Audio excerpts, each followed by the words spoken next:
Good morning, guys. It's Roast, and I'm back today with part two of the Ultimate Guide to Fishing in New World. I made that first part, well, it wasn't supposed to be a first part, it was just supposed to be a standalone video, but it did amazing. And so, first of all, I want to say thank you all so much for enjoying that video. But then, as I watched that video, I was like, oh, well, I forgot to tell them this thing, and this thing, and this thing. And then I also looked in the comments, and I was like, oh, there's other things I didn't tell them. And then I learned more things after that, so I wanted to make a part two to share all of the things that I missed in the first one. As always, if you enjoy, please like and subscribe to help me grow the channel. And if there's something I missed or a question you have, drop it in the comments. I'm usually pretty quick with responding to those. I do have to sleep sometimes, but if you have any questions, drop them and I'll do my best to answer them, okay? Um, so the first tip I want to talk about is struggle ripple in the last video. I'll see if I can get a couple different sizes here. Let me double check real quick. But yeah, so we talked about the ripple size, or the ripple last video, and how that indicates if the fish is struggling or not. Well, the ripple can also tell you what size the fish is. So let's use my good bait. This is a tier 2 hotspot, and I like to catch good stuff. So I guess they fixed the land in the hotspot thing as well, but you can see based on the size of the ripple what size the fish is. There's a small ripple that's about a foot in diameter. Like I think it's not. This is a medium fish. That's a medium-sized ripple. There's a much smaller ripple that's just barely the size of the fish for small fish, and there's a large ripple that'll be about twice as big as that one for large fish. Yeah, so that was medium cod, right? And you can it takes a minute to get used to the pattern, but you'll pick it up eventually. I got a lot of questions as well about cast distance, depth, and waiting to hook the fish till the hook meter was red, and if those had any effect on quality. As far as we know, cast distance and waiting to hook the fish till red, or hooking it at green right away or anything, doesn't seem to matter. The hook timer is just a visual thing, and the cast distance, I'll try and exemplify it real quick, but the cast distance doesn't change anything at all besides where you land. It seems like they've adjusted it, so like if you cast far away, um, your you can go back easier. So like if I'm gonna just cast one real short, and it'll take some time to land, but that's because it's in shallow water. Once it does land, so 1, 2, 3, 4, 5, 6, 7, 8, 9, 10, 11, 12, 13, 14. So it takes me about 15 seconds, and you notice how slowly the line came in meter per meter, because that was only like 6 meters to go. This one's 21 meters out, and you'll see how much faster the line comes in. For the same, like you can see I'm just flying through the meters right now. I'm having to stop a little bit for struggling. 1, 2, 3, 4, 5, 6, 7, 8, 9, 10. Yeah, so you can see cast distance doesn't really change the quality of fish or the speed or line tension or anything, so they balance that out. But depth does matter. The deeper the water, the faster you get a bite, and potentially the higher quality. I don't have enough data, but I will link to a website that has some more data on that if you're interested. Let me get this. This might be a large fish. Ripple's pretty decent sized. The stingray too, interesting. Oh yeah, so I forgot to tell you guys. Actually, I'll get to this later. No, I'll do it right now. So you can actually tell what fish you're catching because there's a model for it. It's like it's hard to see with the rippling right now, but this is a stingray because you can see the shadow outline on the ground. It's a very unique shadow because it's a stingray. Most fish are not stingray shaped. If the ripple will go away, you can kind of barely see it. There you go. Oh, man, this damn ripple's getting in the way. But the fish models actually exist, so you can see the fish you're catching, which I think is really cool. The next tip I have for you is that it should be a quick one, but when you're gathering bait by picking up flint, the type of bait you pick up depends on the time of day. During the day, you'll get nightcrawler bait, which is good for freshwater, and during the night, you will get glowworm bait. And I don't actually have the other bait, but the glowworm bait is actually the best bait for catching better fish in saltwater.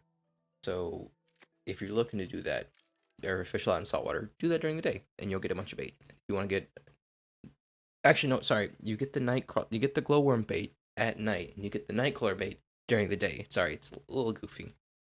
Um, if you're, oh, sorry, I'm typing things into the guide that I wrote up unintentionally. So, I realize incorrectly about my previous assumptions of the map. So before I thought once you hit your trade skill requirement for fishing to unlock, let's say, this rare hotspot, this 3-star or whatever, right? Well, surprise, it doesn't actually show up on the map until you go walk to it.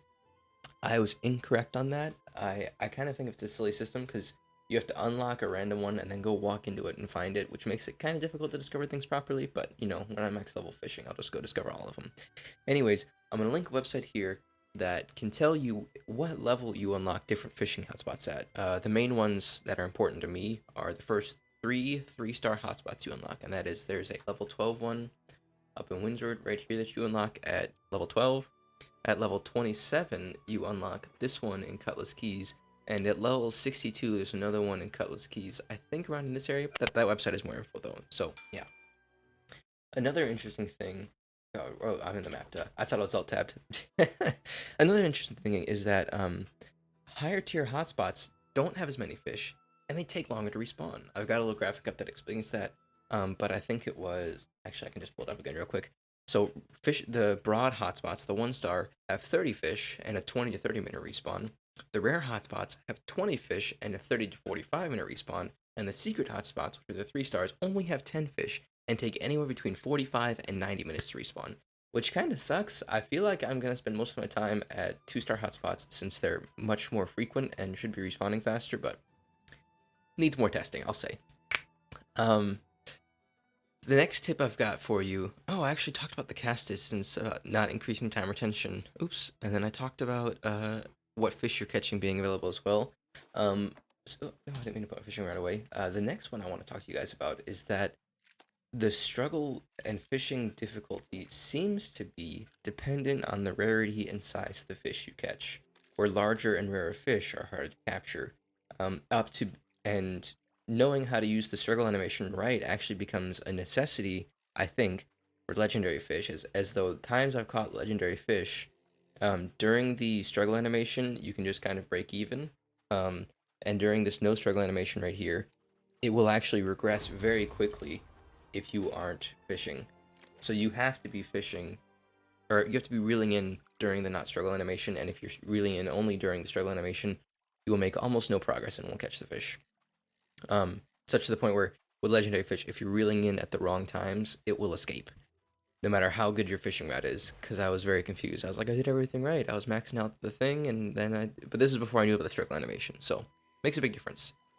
I also want to talk about how, so when it comes to like fishing for different types of fish fillets or different types of fish, salmon can be caught everywhere, but other fish cannot be caught everywhere. There are fish are not only going to be saltwater or freshwater specific, except for salmon, but they will also be region specific. So like some fish are in Cutlass Keys, and those same fish might not be in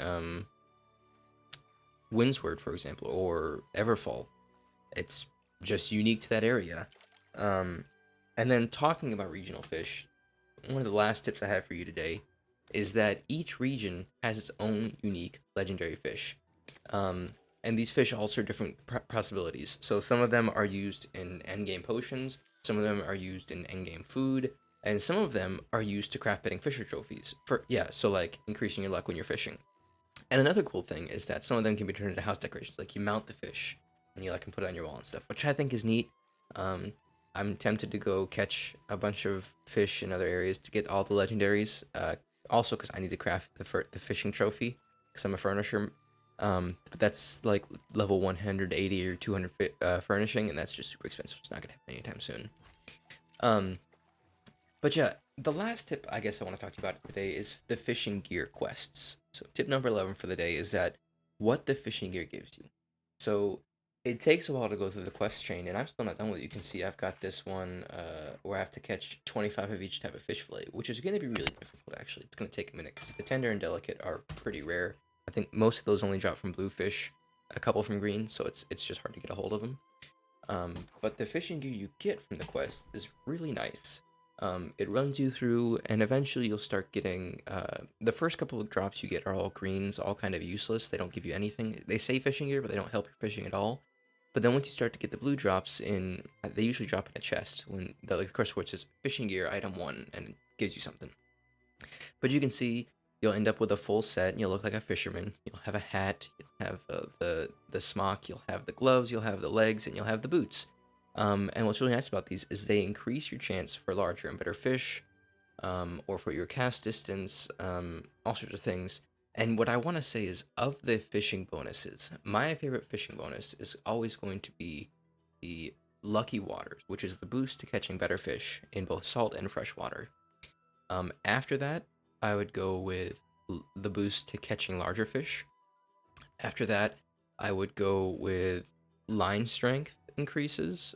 And then after that would come the cast distance, because cast distance is kind of useless. And yeah, but once you get the full set, it's really nice. It gives a decent size boost to all your stats, or not your stats. Sorry, not these stats. These stats are terrible. But it gives you a huge boost to your fishing capability, which is awesome. So if you need gear, do the fishing quest line. It'll get you hooked up. There is gear that requires 60, but if you're like level 45, you can use everything but the boots that I have. So you'll be fine. With all that said, guys, I want to thank you for tuning in today's video. I hope it taught you something new that you didn't know about fishing. I know I've learned a lot making these videos, so I really hope you guys do too.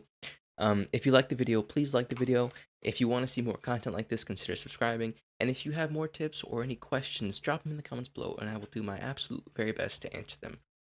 So, thank you guys all for watching. I'll see you in the next video. But until then, remember, keep it beefy, boys. Hello there.